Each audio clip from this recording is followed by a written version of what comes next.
Okay, this one's for the ladies. Now, guys, don't tune out, because I'm going to share it with the ladies, and I just found out that we have 25% of our listeners are actually ladies on this podcast. I'm guessing there's a high percentage of you that I have earned your trust, and that you would say, you know what? He does harp on dudes quite a bit, but he seems to have an understanding of what's really happening. I'm always telling the guys that it's 100% their fault. Clean your street before you ever do anything else.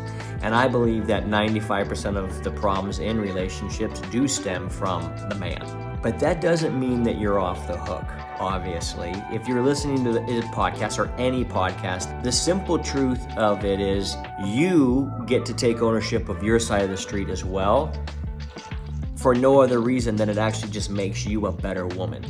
It just makes you a better human being. And so some of the things I'm going to mention to you today on today's podcast edition will actually be geared towards educating you on how a guy thinks and what you can do to make him feel a certain way.